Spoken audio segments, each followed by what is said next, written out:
Marco Vitali had built his empire on certainty.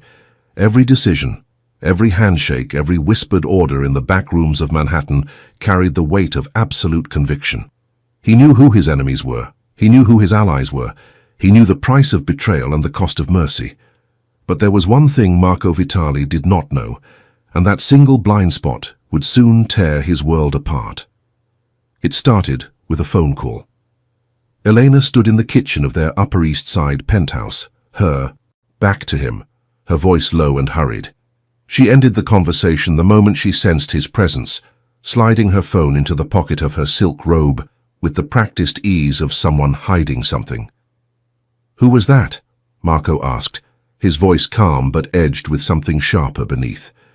"My sister," Elena replied, not quite meeting his eyes. She needed advice about the renovations. Marco nodded slowly, watching her move toward the coffee machine, her hands steady, but her shoulders tight. He had spent 20 years reading people, decoding lies hidden in the spaces between words. And in that moment, watching his wife of 7 years avoid his gaze, Marco felt something cold settle into his chest. Doubt. It was a sensation he had not experienced in a very long time. Eleanor had been his anchor, the woman who walked into his world knowing exactly what he was and choosing to stay anyway. She had never flinched at the late-night meetings, the men with hard faces who came and went through, their home, the whispered phone calls that ended in silence. She had given him 2 children, built a home that felt like sanctuary, loved him with a ferocity that matched his own. But lately, something had shifted. The first sign came 3 weeks ago. Eleanor began leaving the penthouse at odd hours, always with a reasonable explanation. A charity meeting, a visit to her mother in Queens, a shopping trip that stretched into the evening. Marco had not questioned her. Trust, after all, was the foundation of everything they had built together. But then the explanations started to unravel. Her mother mentioned that Eleanor had not visited in over a month. The charity board confirmed she had missed the last 2 meetings. And when Marco checked the family credit card statements, he found charges at a hospital in Brooklyn, a hospital Elena had never mentioned. Now, standing in their kitchen, as morning light spilled through floor-to-ceiling windows, Marco watched his wife pour coffee. She would not drink and smile at him with lips that hid secrets. "I have meetings downtown today," he said, testing her. "I will be late." Elena nodded, relief flickering across her features so quickly that anyone else would have missed it. But Marco was not anyone else. "I might run some errands myself," she said lightly. "I will see you tonight." He kissed her forehead before leaving, breathing in the familiar scent of jasmine and something else, antiseptic, sharp and clinical, clinging to her, hair like an accusation. Marco did not go to his meetings. Instead, he sat in the back of his black Escalade, parked across the street from their building, watching. Dominic, his most trusted lieutenant, sat beside him in silence, knowing better than to ask questions. 20 minutes later, Elena emerged. She wore simple clothes, jeans, a cream sweater, flat shoes, no jewelry except her wedding ring. She hailed a taxi rather than calling their driver, and Marco felt the cold in his chest spread further. "Follow her," he said quietly. The taxi headed east, then south, crossing the Williamsburg Bridge into Brooklyn. Elena stared out the window the entire ride, her face carrying an expression Marco had never seen before, something between determination and grief, as if she were traveling toward a destination she both dreaded and needed. The hospital appeared through the morning haze, a sprawling complex of brick and glass that bore the name of a Saint Marco could not remember. Elena paid the driver and walked through the main entrance without hesitation, navigating the corridors with the familiarity of someone who had made this journey many times before. Marco waited. Minutes became an hour. The doubt in his chest hardened into something sharper, more dangerous. In his world, secrecy meant betrayal. Hidden meetings meant deals made in darkness, and a wife who disappeared into hospitals without explanation meant only one thing. She was either dying or deceiving him. Neither possibility was acceptable. When Elena finally emerged, her eyes were red. She paused outside the entrance, pressing her hand against her chest, as if holding herself together through sheer will. Then she straightened, composed her features into the mask she wore for the world, and walked toward the subway station. Marco did not follow her. Instead, he stepped out of the vehicle, adjusted his coat, and walked into the hospital with the measured stride of a man who owned everything he surveyed. The reception area was bright and sterile, filled with the particular silence of places where hope and despair coexisted. Marco approached the desk, offered a smile that did not reach his eyes, and spoke in the voice that had negotiated ceasefires and commanded loyalty from men who feared nothing. "I'm looking for information about a visitor. My wife was just here, Elena Vitali." The receptionist glanced up, recognition flickering in her eyes at the name. "I am sorry, sir, but I cannot disclose patient information or visiting records." Marco leaned closer, his presence filling the space between them. "I am not asking for patient information. I am asking what floor my wife has been visiting. Surely that is not a secret." Something in his tone made the woman's hands tremble slightly as she typed. "Mrs. Vitali has been visiting the pediatric oncology wing, 3rd floor, room 318. Pediatric oncology. The word struck Marco like a physical blow. Children. Illness. The intersection of those two realities created a darkness he had spent his entire adult life avoiding. His own children, Sophia, age 6, and Marcus, age 4, were healthy, vibrant, filling their home with noise and chaos that Marco secretly cherished more than any empire. So why was Elena visiting a sick child? He took the elevator to the 3rd floor, each ascending number bringing him closer to an answer he was no longer certain he wanted. The pediatric wing was different from the rest of the hospital. Brighter colors on the walls, artwork made by small hands, the distant sound of a television playing cartoons. But beneath the manufactured cheerfulness lay the weight of something far heavier. Room 318 was at the end of the corridor. The door was partially open, and through the gap Marco could see a bed surrounded by monitors and tubes, their rhythmic beeping a mechanical heartbeat counting moments that might be running out. He pushed the door open. The boy in the bed could not have been older than 8. His hair was gone, his skin pale beneath the harsh fluorescent lights, but his eyes, those eyes were dark and sharp and familiar in a way that made Marco's breath catch in his throat. Because those were his eyes, his father's eyes. The eyes that had stared back at him from mirrors for 43 years. On the bedside table sat a photograph in a silver frame. A woman with auburn hair held an infant against her chest, her smile bright with the particular joy of new motherhood. Marco recognized her instantly, though he had not seen her face in nearly a decade. Gabriella. The memory crashed over him like a wave. Gabriella, the woman he had loved before Elena, before the empire, before he became the man the world knew as Marco Vitali. They had been young and reckless, burning through a summer that felt like it would never end. Then she had disappeared without explanation, leaving nothing but a note that said she could not live in his world. Marco had searched for her. For months, he had turned the city inside out looking for the woman who had vanished like smoke. Eventually, he had accepted her absence as another casualty of the life he had chosen, buried the pain beneath layers of ambition and necessity, and moved forward. He had never known she was pregnant. The boy stirred, his eyes fluttering open to find a stranger standing in his doorway. For a long moment, they simply stared at each other, the dying child and the man who had never known he existed. "Ah, you a doctor?" the boy asked, his voice thin but curious. Marco could not speak. His throat had closed around words he did not have, emotions he had trained himself never to feel. He was a man who controlled entire neighborhoods, who made decisions that shaped the lives of thousands, who had looked into the eyes of enemies and felt nothing but cold calculation. But standing in this hospital room, facing a son he had never met, Marco Vitali felt something he had not experienced since childhood. Fear. "No," he finally managed. "I am not a doctor." The boy studied him with unsettling intensity. "You look like the picture my mom had, the one she never showed anyone." "Your mother." Marco's voice cracked on the word. Gabriella. Where is she?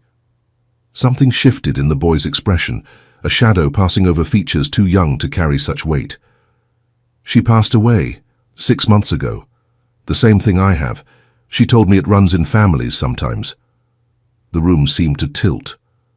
Marco gripped the doorframe, his knuckles white against the wood. Gabriella was gone. The woman who had haunted his memories for years, the first person he had ever truly loved, had died without him ever knowing. And she had left behind a son. His son. "What is your name?" Marco asked, his voice barely above a whisper. "Luca." The boy attempted a smile that did not quite reach his eyes. "Luca Moretti. That was my mom's last name. She said my father was someone important, but she never told me who. She said it was safer that way." Safer. The word echoed through Marco's mind. Gabriella had kept this secret to protect their child from the darkness of his world. She had raised Luca alone, fought her illness alone, and died alone, all because she had loved Marco enough to shield their son from the life he led.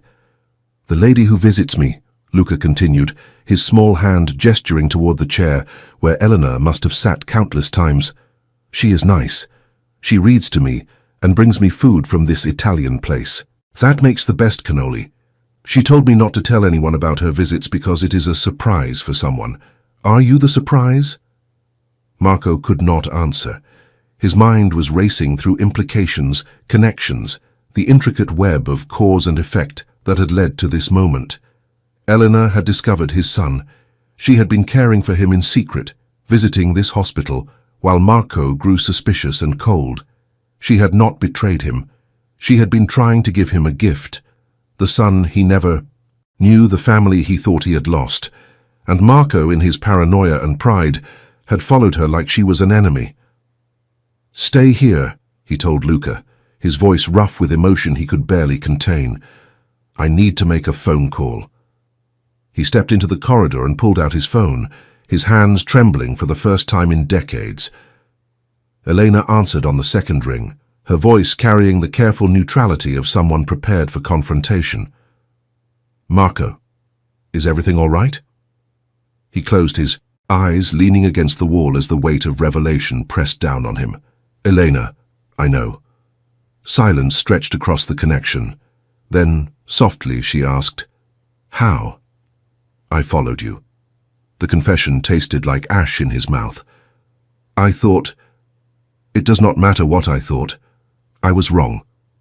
Eleanor exhaled slowly. "I was going to tell you.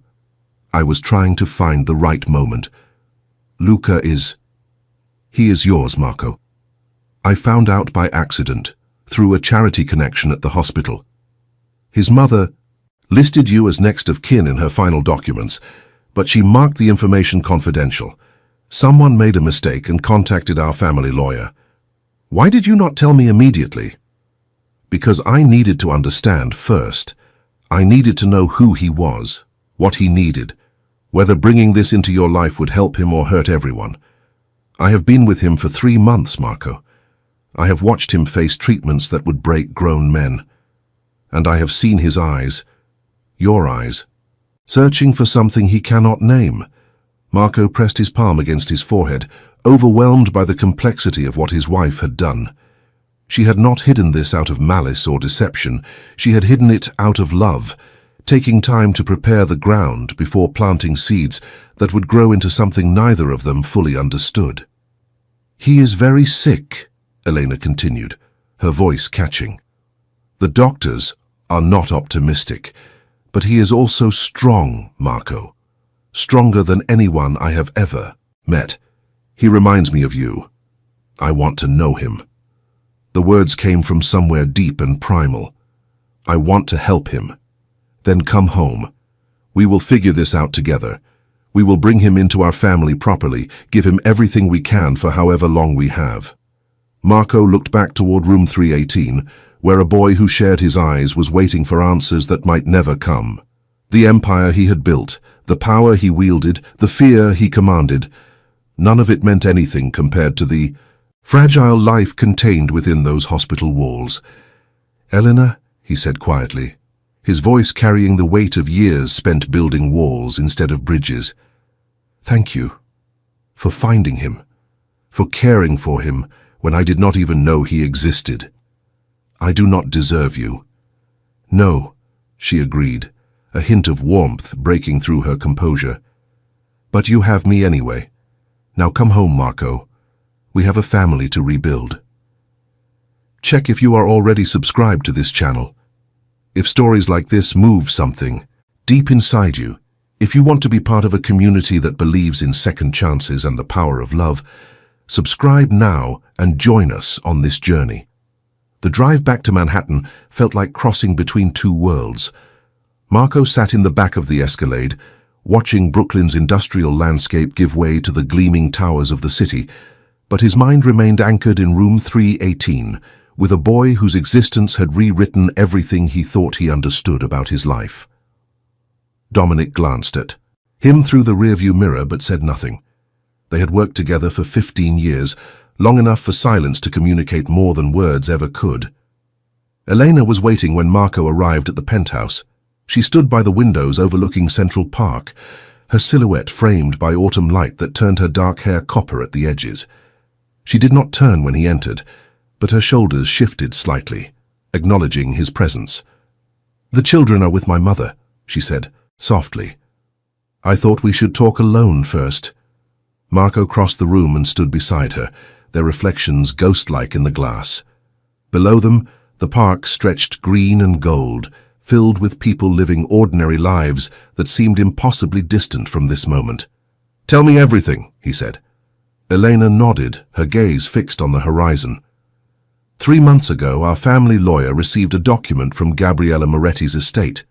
It was a letter, written before she died, asking that you be notified of Luca's existence only if her illness proved terminal. She wanted to protect him as long as she could, but she also wanted him to know his father eventually. Why contact our lawyer? Gabriella never forgot you, Marco. She kept track of your life from a distance, knew when you married, when our children were born. The lawyer she used was a former associate of ours, someone she trusted to handle things discreetly. Marco absorbed this information, each revelation adding new layers to a past he thought he understood. Gabriella had watched him from afar, had known about Elena and Sophia and Marcus, had chosen silence over disruption. When I received the documents, Elena continued, I did not know what to do. Telling you immediately seemed cruel, introducing you to a son only to watch him face treatments that might not work. So I went to the hospital myself. I wanted to see him, to understand who he was before making any decisions. And what did you find? Eleanor finally turned to face him, her eyes bright with emotion she rarely allowed herself to show. I found a remarkable child, Marco. Intelligent, brave, kind, despite everything he has endured. He talks about his mother constantly, keeps her photograph beside his bed, tells stories about the life they had together, and he asks questions about the father he never knew, questions I could not answer truthfully. Does he know? About me, about who I am? No. I told him I was a family friend of his mother's, someone who wanted to help. He accepted that because he had no reason not to, but he is perceptive, Marco. He knows there is more to the story. Marco walked to the leather couch and sat heavily, the weight of the day pressing down on him. His empire had been built on control, on anticipating every variable and eliminating uncertainty. But this, a dying child, a secret past, a wife who had navigated impossible waters without his knowledge, this was beyond anything he could have prepared for. What are his chances? He asked, dreading the answer. Elena sat beside him, taking his hand in hers. The leukemia is aggressive. He has been through 2 rounds of intensive treatment already. The doctors say there is one more option, an experimental therapy that has shown promise in similar cases. But it is expensive and the hospital was struggling to find funding. That is why you were visiting. You have been paying for his treatment. Yes, I used discretionary funds from my charitable accounts. I wanted to give him every chance before telling you, before complicating his care with the questions that would inevitably follow. Marco looked at his wife with new eyes. For 7 years, he had known her as partner, mother, the steady presence that anchored his chaotic world. But he had never seen this side of her, the woman who would carry an impossible burden alone simply to protect the people she loved. "I owe you an apology," he said quietly. I thought the worst. I let doubt poison everything." Eleanor squeezed his hand. "You were right to be suspicious. I was keeping secrets, disappearing without real explanations. In your world, that usually means betrayal. But Marco, this is not your world. This is something different, something that exists outside the rules we have always lived by. What do we do now?" "We tell the children. We bring Luca home when he is stable enough to leave the hospital. We become a family. All of us, together." Marco considered. The implications. Introducing a dying child into their household would change everything. Sophia and Marcus would have questions he did not know how to answer. His organization would perceive any sign of vulnerability as an opportunity.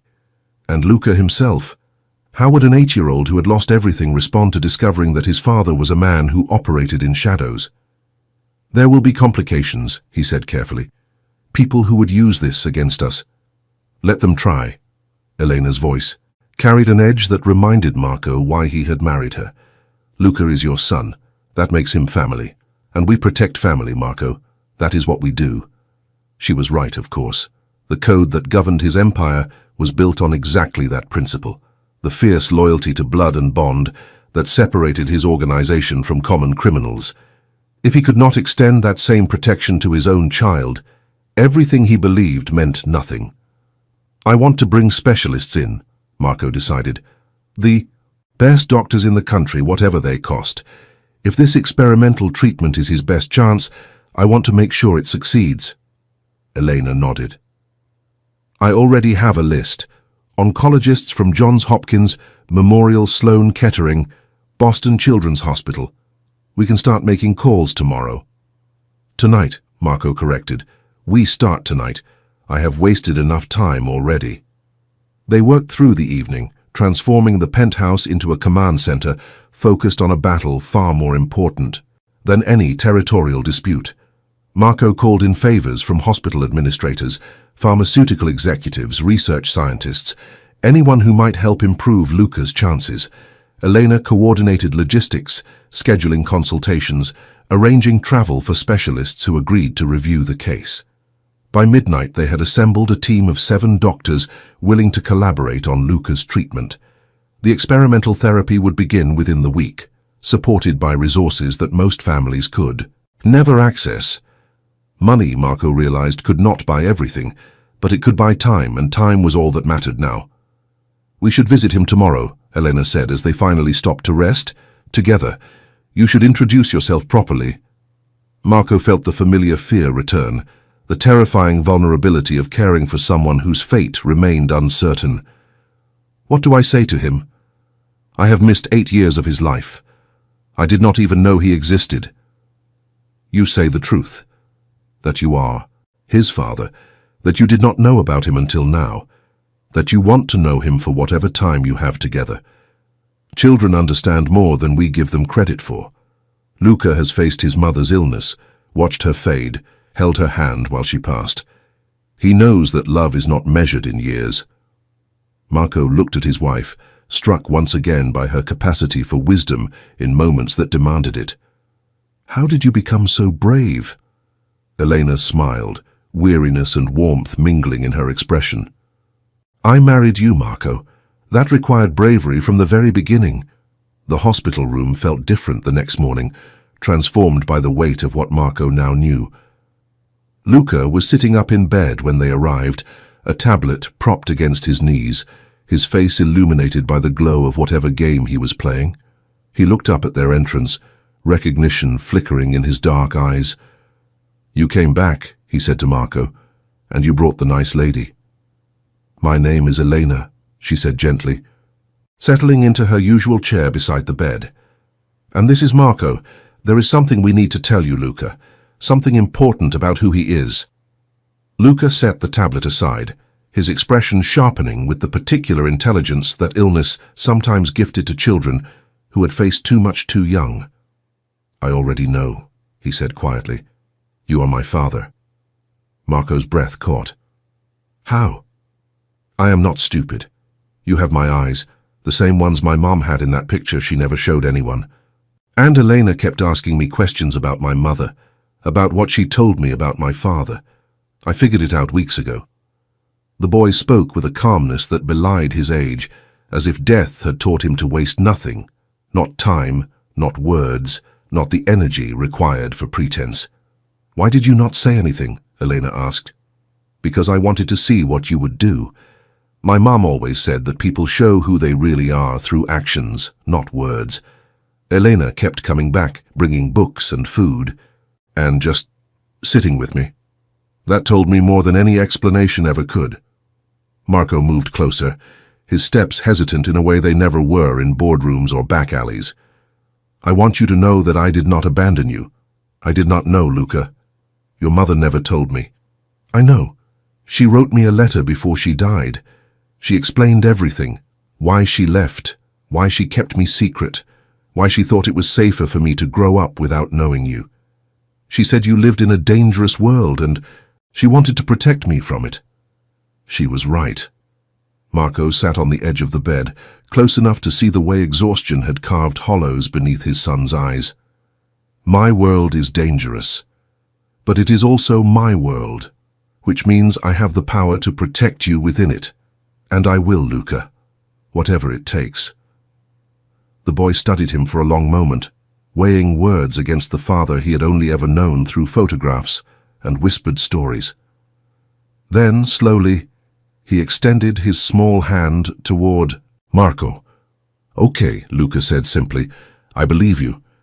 Marco took his son's hand, feeling the fragile bones beneath paper-thin skin, the warmth that persisted despite everything working to extinguish it. In that moment, holding the hand of a child he had not known existed, Marco Vitali made a promise that superseded every oath he had ever sworn. This boy would live. Whatever the cost, whatever the sacrifice, whatever battles needed to be fought, Luca would survive. The experimental treatment began. 3 days later, the hospital transformed Luca's room into a sterile cocoon, lined with machines that hummed and beeped and measured every fluctuation in his fragile body. Marco and Elena took turns maintaining vigil, their lives reshaping themselves around the rhythm of IV drips and medication schedules. Sophia and Marcus came to visit on the 4th day, their small faces pressed against the glass observation window as Elena explained what was happening inside. That is your brother, she told them gently. His name is Luca and he is very sick. We are going to help take care of him. Why does he not have hair? Sophia asked, her 6-year-old logic cutting through adult euphemisms. The medicine that is helping him get better also makes his hair fall out, but it will grow back when he is healthy again. Marcus, only 4, pressed his palm against the glass. Can I give him my dinosaur? T-Rex makes me feel better when I am sick. Elena's eyes glistened as she knelt beside her son. That is the kindest thing I have ever heard. We will ask the doctors if that is okay. The children's acceptance came more easily than Marco had anticipated. They did not question Luca's sudden appearance in their lives, did not demand explanations for the complexity of adult decisions. They simply accepted him as brother, as family, as someone who belonged. Within 2 weeks, Luca's condition stabilized enough for short visits. Sophia would sit beside his bed and read stories from her favorite books, her voice patient and careful over unfamiliar words. Marcus contributed his dinosaur collection, arranging plastic creatures across Luca's blanket in elaborate battle formations that made the sick boy smile. And Marco learned to be a father in ways he had never been before. His relationship with Sophia and Marcus had always been shaped by his work, by late nights and early mornings, and the constant demands of an empire that never slept.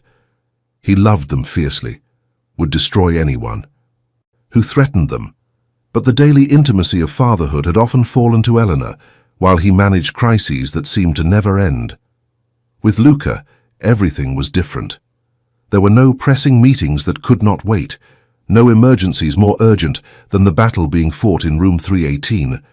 For the first time in his adult life, Marco Vitali was fully present, sitting beside his son for hours at a time, learning the contours of a childhood he had missed. Luca told him stories about Gabriella, about the small apartment they had shared in a quiet corner of Brooklyn, about her job as a translator and the languages she had taught him to love.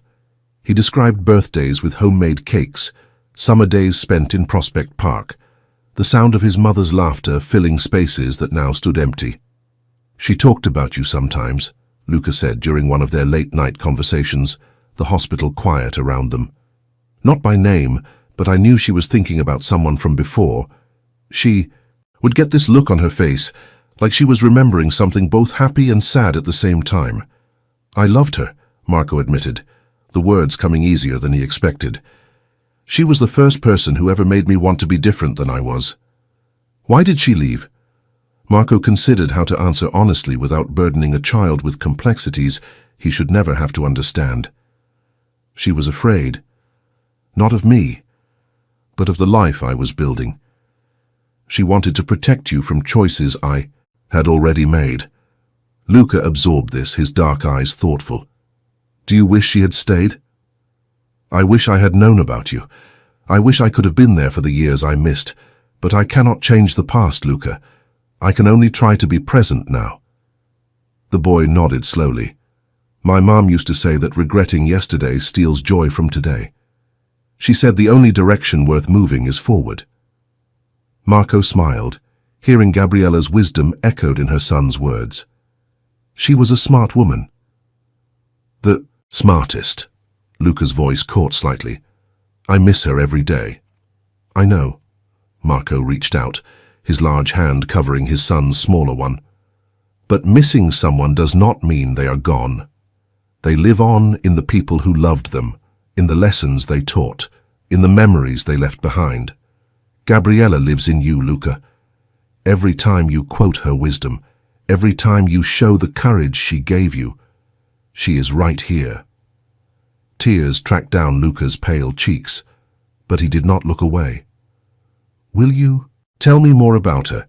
The parts from before I existed. I only know her as my mom, but she must have been other things too." So Marco began to share memories he had buried for nearly a decade.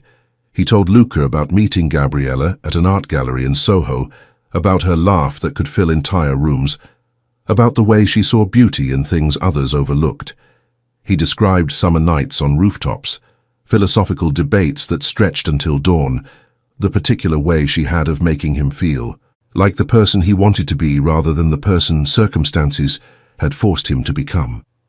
"She sounds wonderful," Luca whispered when Marco finally fell silent. "She was, and she raised someone wonderful too." Their bond deepened through those hospital nights, father and son building a connection that transcended the years they had lost. Elena watched from the doorway sometimes, her heart full of emotions too complex to name. She had given her husband a gift she knew he needed without knowing she was giving it. Now she watched that gift transform him into someone she had always believed he could be. The treatment showed its first signs of progress at the end of the 3rd week. The doctors called it a modest improvement, cautioning against premature optimism. But Marco saw hope flickering in their careful words. Luca's numbers were stabilizing. The aggressive cells were responding to therapy. The battle was far from won, but they were no longer losing ground. To celebrate, Elena brought cannoli from the Italian bakery Luca loved, the same bakery she had been visiting for months, carrying small comforts to a boy who had no one else to comfort him. "I remember the first time you brought these," Luca said between bites. "I thought you were maybe an angel. My mom used to tell me angels sometimes looked like regular people." Elena smiled, brushing crumbs from his blanket. "Not an angel, just someone who recognized a soul worth knowing. Will you still visit when I get better, when I go home? Luca." Elena took his hand, her voice firm with conviction. "When you leave this hospital, you are coming home with us. You are part of our family now, officially and forever. You will never have to worry about being alone again." The boy's eyes widened, hope and disbelief warring across his features. "Really? I can live with you, with Sophia and Marcus and Marco. Really? We are already working on making it legal. Your mother's documents named Marco as your father, and we have submitted paperwork to formalize everything. Soon you will officially be a Vitali." Luca looked toward the window, where late afternoon sun painted the Brooklyn skyline in shades of gold and amber. When he spoke again, his voice was thick with emotion. "I used to dream about this, having a family again, people who wanted me. I thought it was impossible, that I would grow up alone, that the sickness would win before anything good could happen. But now—" He trailed off, unable to finish. Eleanor gathered him into a gentle embrace, mindful of tubes and wires, holding the child who had become her son in every way that mattered. "Now you have us," she whispered, "and we are never letting go. If this moment touched your heart, pause right now and leave a comment saying, 'Family is not just about sharing the same name, it is about choosing to show up every single day.' Let me know that these stories matter to you as much as they matter to me." Autumn deepened into the early edges of winter, and Luca grew stronger. The experimental therapy exceeded every cautious prediction, driving his illness into retreat with a ferocity that matched the love surrounding him. By early November, the doctors began discussing discharge, the possibility of continuing treatment at home, of trading hospital walls for the warmth of actual family. Marco threw himself into preparation. The penthouse transformed as contractors arrived to modify the guest suite into a proper bedroom for Luca, complete with medical equipment for ongoing care and enough space for the toys and books that had begun accumulating in his hospital room. A team of private nurses was hired. Specialists were retained on indefinite consultation. No expense was questioned, no precaution overlooked. "You are terrifying the staff," Elena observed one evening as Marco reviewed contractor schedules for the third time. "They think you are preparing for royalty. I am preparing for my son." Marco did not look up. From his tablet, every detail matters. She crossed the room and gently took the device from his hands. "Luca does not need perfection, Marco. He needs presence. He needs to feel wanted, not managed. There is a difference." Marco met her eyes, seeing the wisdom there that had guided their family through so many storms. "I do not know how to do this, Elena. I know how to negotiate treaties and manage crises and protect territory, but raising a child who has been through what Luca has been through, I do not have a manual for that." "Neither do I." She sat beside him on the couch. "Neither does any parent. We figure it out as we go, making mistakes and correcting them, loving imperfectly but completely. That is all any child truly needs. What if I fail him? What if I make promises I cannot keep?" Eleanor took his hand, her grip firm and certain. "You will fail him sometimes. All parents do. But the measure of a father is not perfection. It is showing up despite the fear, trying, despite the uncertainty, loving despite the risk. You have already proven you can do that."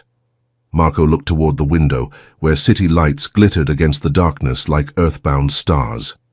His empire stretched across those lights, an invisible web of power and influence that had defined his identity for 2 decades. But somehow, in the span of a few months, that empire had begun to feel less important than the family waiting in a Brooklyn hospital room. "I want to change things," he said, quietly, the words surprising even himself. "Not everything, not immediately, but the worst parts, the operations that Elena would never want our children to know about. I want to transition toward legitimacy, even if it takes years." Elena studied him carefully. "What brought this on?" "Luca. The way he looks at me, like I am capable of being the father he deserves. I cannot be that person while running the kind of organization I have built. The contradictions will destroy everything, eventually. That is a significant decision, Marco. Your associates will not accept change easily. They will accept what I tell them to accept. That has always been the arrangement." His voice carried the steel that had built his empire, now redirected toward a purpose that finally felt worthy of the cost. "I started this life because I thought power was the only protection that mattered, but power without purpose is just violence in a better suit. I want something different for our children, all 3 of them. Elena leaned against his shoulder, her warmth grounding him in the reality of the moment. Then we will work toward that together. Slowly, carefully, without risking the safety we have built. But Marco, the man you want to become is not so different from the man you already are. You just need to let more people see him. The conversation marked a turning point that extended far beyond the penthouse walls. Over the following weeks, Marco began the delicate process of restructuring his organization, delegating certain operations to lieutenants he trusted, while gradually withdrawing from activities that could no longer be justified. It was a dangerous transition, requiring careful management of relationships built on decades of mutual benefit and obligation. But Marco navigated those waters with the same precision that had established his reputation, transforming potential resistance into reluctant acceptance through a combination of generosity and unspoken threat. Luca came home on a Thursday in mid-November, carried into the penthouse by a father who refused to let anyone else perform that particular honor. Sophia and Marcus had decorated his room with handmade banners and drawings, their childish artwork transforming the space into something that felt genuinely welcoming. "This is mine?" Luca asked, his voice small with wonder as he took in the bookshelves and toys and the comfortable bed that awaited him. "All of this?" "All of this, Marco." "Confirmed. And anything else you want? You are home now, Luca." The adjustment was not without challenges. Luca's illness had left him fragile, requiring careful monitoring and strict medication schedules. There were setbacks and difficult days, moments when fear returned to darken the hope they had cultivated. But there were also breakthroughs. The first meal eaten with genuine appetite, the first night slept through without interruption, the first laugh that echoed through the penthouse like music long forgotten. Sophia took her role as older sister seriously, adopting Luca with a protective ferocity that rivaled her father's. She helped him with schoolwork, translated household routines he was still learning, defended him against the occasional thoughtless comment from children who did not understand why he looked different. Marcus, simpler in his approach, simply loved without condition. He crawled into Luca's bed for morning cartoons, shared his most precious dinosaurs without being asked, and announced to anyone who would listen that his brother was the bravest person he had ever met. "They are incredible," Luca told Marco one evening as they watched the younger children play in the living room. "I always wanted siblings, but I never thought I would actually have them." "They think you hung the moon," Marco replied. "Sophia told me yesterday that she wants to be a doctor when she grows up, specifically to help kids like you." Luca smiled, the expression still rare, enough to feel precious. "She would be good at it. She never treats me like I am fragile, but she also notices when I am tired before anyone else does. That is exactly what doctors should be able to do." "What about you? What do you want to be?" The boy considered the question seriously, his dark eyes thoughtful. "I do not know yet. For a long time I only thought about surviving. I did not plan for after because after seemed impossible. But now—" He gestured vaguely at the room around them, at the family gathered within its walls. "Now I have to actually figure out a future. It is kind of overwhelming." Marco understood that feeling more than he could express.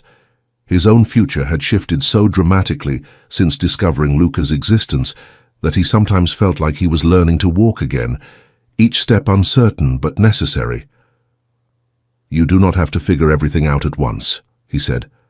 "The point of having a future is that it takes time to unfold. You just have to keep moving forward." "That sounds like something my mum would say. She was wise. I hope I can live up to the example she set." Luca leaned against Marco's shoulder, a gesture of casual intimacy that would have seemed impossible just months ago. "You already are, Dad. You already are." The word "Dad" landed like a benediction, healing wounds Marco had not known he carried. He wrapped an arm around his son, holding him close, savoring a moment that felt like everything he had never known to want. The new year arrived wrapped in snow and possibility. The penthouse glowed with warmth against the January cold, filled with the sounds of a family that had grown and changed in ways none of them could have predicted. Luca's health continued to improve, each medical appointment bringing news that reinforced the hope they had cultivated through months of uncertainty. But even in the midst of healing, shadows remained. Marco's transition toward legitimacy had not gone unnoticed by those who paid attention to such things. Former associates whispered concerns about weakness, about a leader distracted by family matters, about opportunities that might arise if the Vitali organization showed vulnerability. Marco navigated these concerns with calculated responses, but the tension remained, an undercurrent of risk that colored every decision. The challenge crystallized on a gray afternoon in late January, when an old rival named Victor Castellano requested a meeting.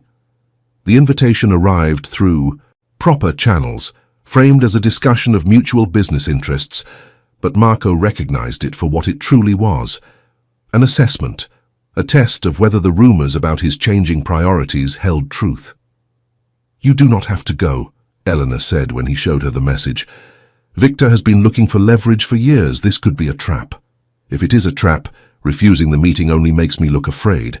That invites more danger, not less. Then let Dominic handle it. You do not need to expose yourself directly." Marco shook his head. "Victor specifically requested me. Sending a proxy would be an insult, and insults start conflicts that I would prefer to avoid. I will take precautions, but I need to handle this personally." Elena's expression carried the particular tension that appeared whenever his work encroached on their family life. "The children need you, Marco. Luca, especially. He has just started to feel safe, and if something happens to you—" "Nothing will happen to me." Marco cupped her face in his hands, meeting her eyes with steady certainty. "I have too much to live for now. Victor knows that, which means he also knows what I will do to protect it. This meeting is about establishing boundaries, reminding everyone involved that changing my priorities does not mean weakening my resolve." The meeting took place in a private room at an upscale restaurant in Midtown, neutral territory chosen for its public visibility and discreet atmosphere.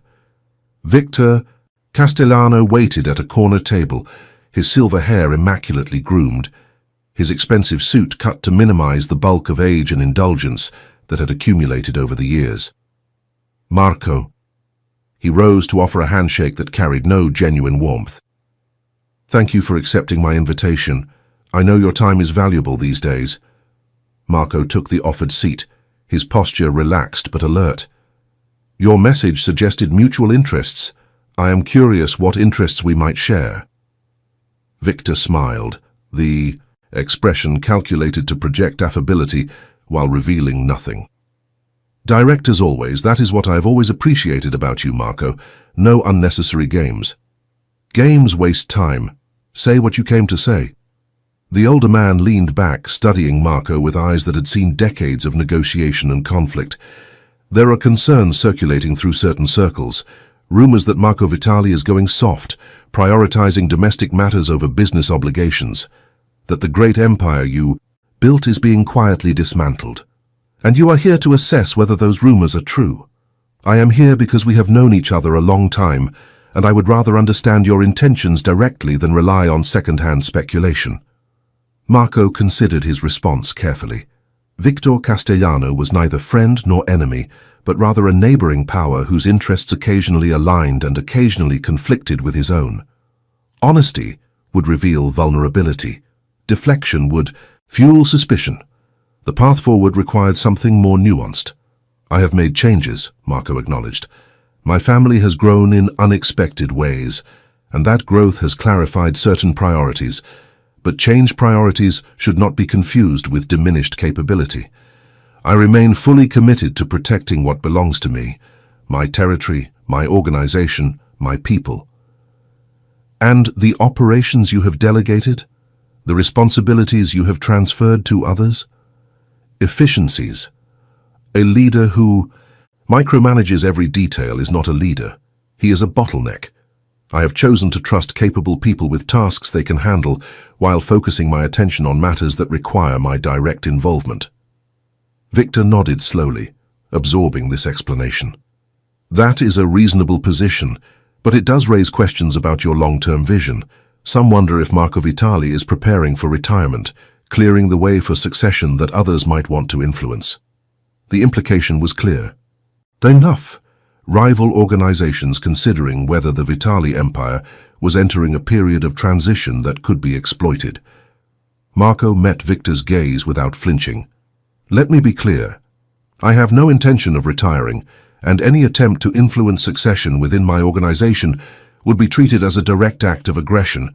The changes I am implementing serve my family's future, but that future includes my continued leadership for many years to come. And if circumstances were to change? If, say, personal matters were to distract you at a critical moment? Marco's expression hardened.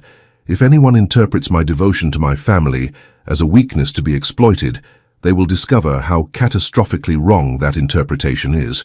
I would suggest spreading that message through whatever circles expressed concern. It might save everyone considerable trouble.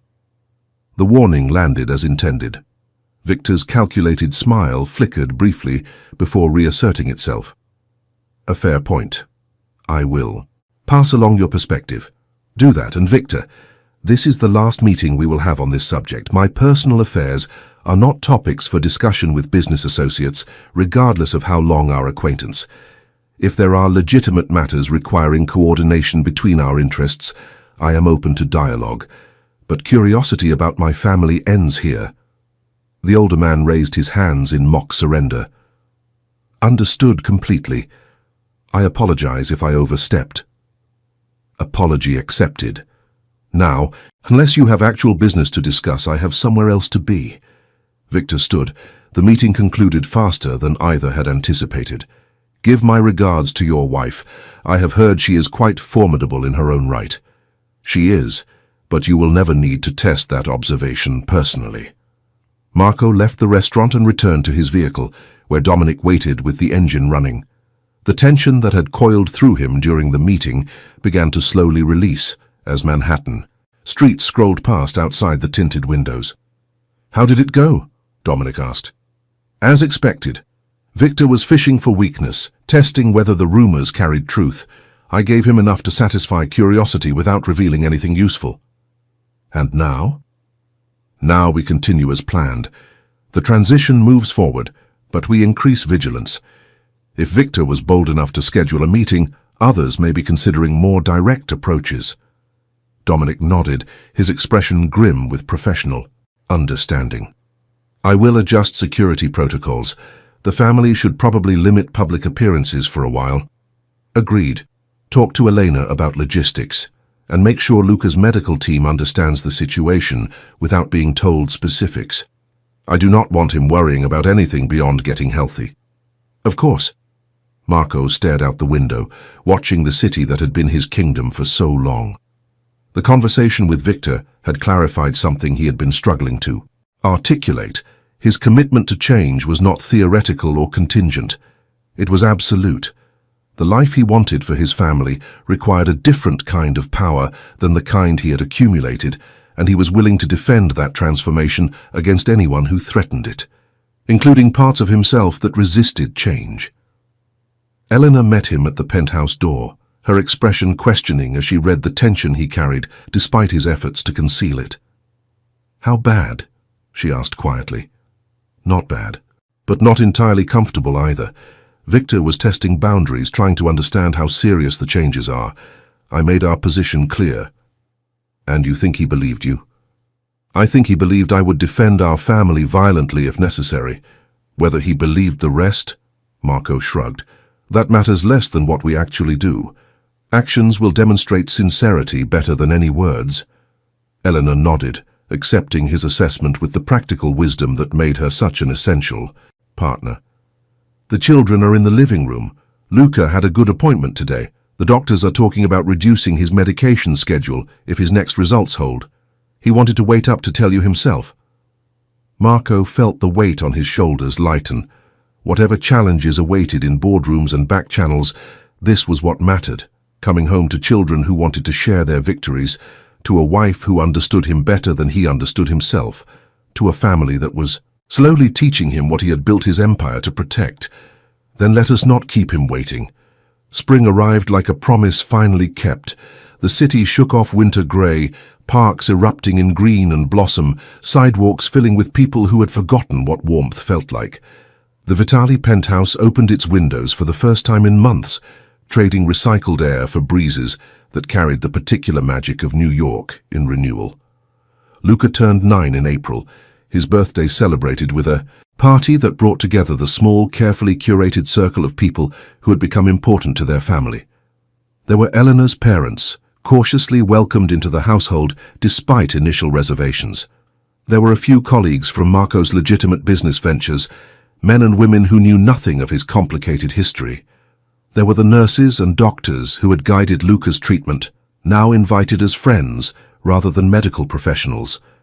And there were the children themselves, Sophia organizing games with the intensity of a general commanding troops, Marcus distributing party favors with more enthusiasm than precision, and Luca at the center of it all, glowing with health and happiness that still sometimes felt miraculous.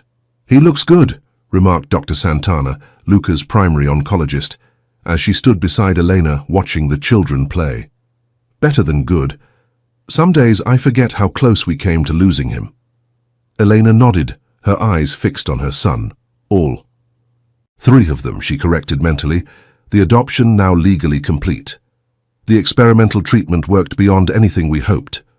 The treatment helped, certainly, but I have seen patients with better odds who did not make it. What saves children like Luca is not just medicine, it is having something to fight for. That boy has a family that refused to let him give up. Never underestimate how much that matters. Later that evening, after guests had departed and children had been negotiated, into bed, Marco and Eleanor stood together on the terrace watching the city lights spread beneath them like a second sky. "1 year ago, I did not know Luca existed," Marco said quietly. "I was running an empire built on control and violence, convinced that power was the only thing that mattered. Now, Eleanor prompted when he trailed off. "Now I understand that I was building all of that for the wrong reasons. I thought I was protecting our family, but I was really just protecting myself from the fear of losing something I loved. It took almost losing Luca to understand the difference." Elena leaned against his shoulder. "You are not the only one who learned something. When I started visiting that hospital, I thought I was just helping a sick child. I did not realize I was also healing something in myself, some wound I did not even know I carried." "What wound?" She considered the question before answering. "The fear that our life was just surfaces. Beautiful surfaces. Comfortable surfaces, but surfaces nonetheless. Finding Luca, watching you become his father, seeing our children grow into siblings, it proved that depth was possible, that we could be more than what our circumstances suggested." They stood in comfortable silence as the city hummed below them, 2 people who had built a life together and were still discovering what that life could become. "I have something to tell you," Marco said finally.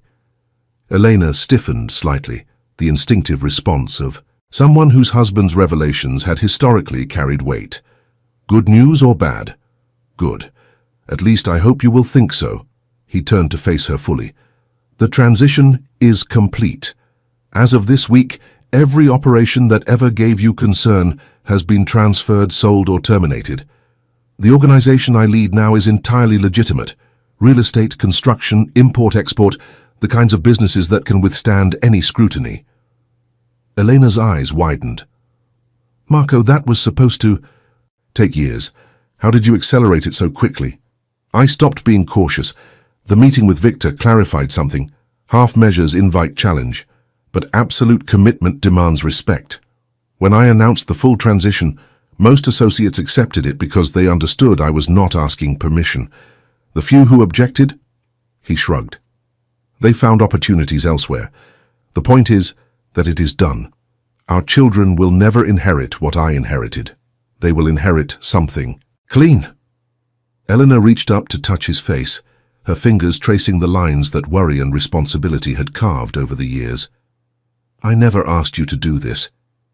You did not have to. You showed me what mattered by taking care of a boy you did not know, by bringing him into our family without calculating the cost. That was worth more than asking. I love you, Marco. I have loved you since the night we met, through every complication and compromise. But I think I love the man you are becoming, even more." He pulled her close, breathing in the jasmine scent that had welcomed him home for 7 years. "I am still learning what kind of man that is, but I have excellent teachers." The night softened around them, city sounds fading to distant music, stars invisible behind the glow of civilization, but present nonetheless. Somewhere in the penthouse behind them, 3 children slept in rooms they called their own, dreaming dreams they had earned through courage and hope and the stubborn refusal to surrender. Marco thought about the title he had worn for so long: boss, leader, the man others feared and followed. Those names still applied, but they meant something different now. He was boss of a legitimate business empire, leader of a family that had survived impossible odds, someone feared only by those who threatened what he loved. It was enough, more than enough. It was everything. The next morning brought pancakes in the kitchen. 4 generations gathered around a table that expanded to hold them all. Elena's mother told stories about her own childhood, cultural traditions passed down through years that stretched back to countries some of them had never seen. Marcus demonstrated his latest dinosaur battles, while Sophia rolled her eyes with the patient exasperation of an older sister. And Luca watched it all with eyes that still sometimes carried wonder, as if he could not quite believe this reality was truly his. "What are you thinking about?" Marco asked his son during a quiet moment between courses. Luca considered the question seriously, the way he considered most things. "I am thinking about how weird life is. A year ago I was alone in a hospital, watching my mum get sicker and thinking I would probably face the same thing. Now I have a dad and a mom and a brother and a sister and grandparents and a home. It does not make sense that so much could change so fast. Does it bother you that it does not make sense?" "No." Luca smiled, the expression carrying a maturity that illness had forced upon him too soon. "My mum used to say that the best things in life do not need to make sense. They just need to be real. And this is definitely real." Marco ruffled his son's hair, feeling the soft growth that had returned as treatment succeeded. "Yes, this is definitely real." The family finished breakfast and scattered into the rhythms of their day, children to tutors and play dates, Elena to meetings for the charitable foundations she had expanded. In honor of Luca's recovery, Marco to the offices of the legitimate empire he now commanded. But beneath those separate activities ran a common thread, a connection that distance could not sever. They were a family, complicated and imperfect and stronger because of both. And somewhere Marco liked to imagine Gabriella was watching, not as a ghost or a spirit, nothing supernatural, but as a memory that lived in the son she had raised and the future that son would inherit. She had loved Marco, enough to protect Luca from his darkness.